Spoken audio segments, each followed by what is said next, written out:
I think I came to design after growing up in rural Queensland. I had an interest in making. I have always been an artist, and after studying architecture, I guess I felt design was more akin to the way that I like working.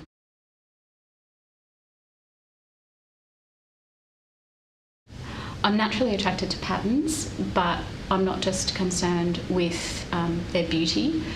I think the methodology of patterns can be used to solve bigger problems.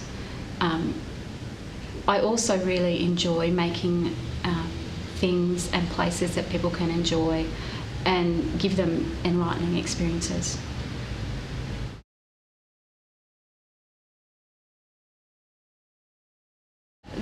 I love that series because it's an exploration in using quite a simple manufacturing process with the ancient method of weaving.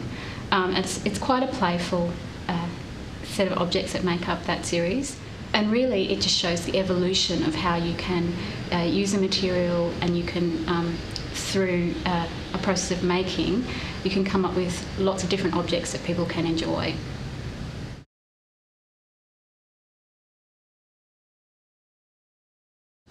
I used the process of making the Bloom series to meet people and explore different processes. It was really an opportunity to meet local suppliers who had specialist skills, and I guess to bring people into my process and expose people outside to the beauty of my objects.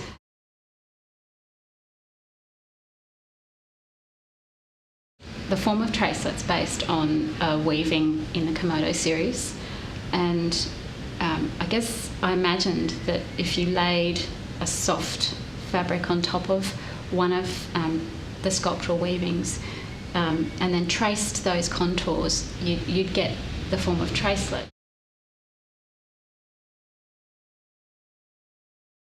They're matched to my Nana's picnic set.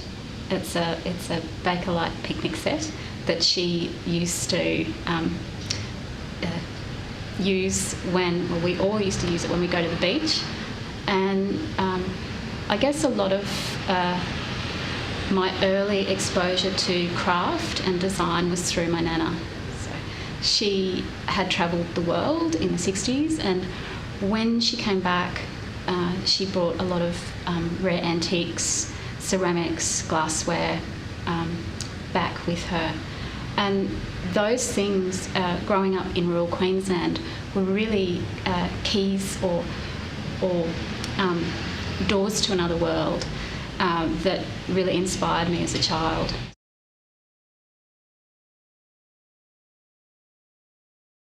It's quite natural for me. I've got quite an inquisitive mind, and I'm always trying to understand about materials. Every time I am in the studio and I'm making something, it really comes out of trying to get to know the material at different scales, when you change the thickness of it.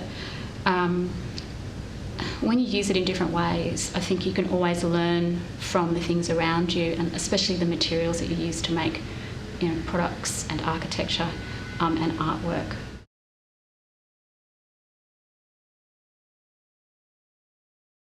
I don't release collections every 6 months.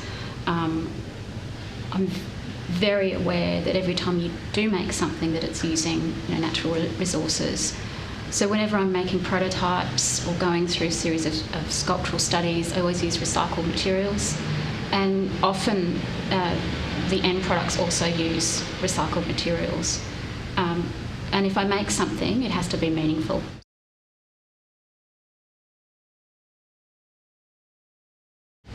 I think designers in Queensland respond to their environment and the climate. In saying that, we're not regional. We're not. I think we are relevant on an international stage because I think we have a certain sensitivity from coming, from this place and originating in this place and working in this place. And I think that's quite special, and it makes our work distinctive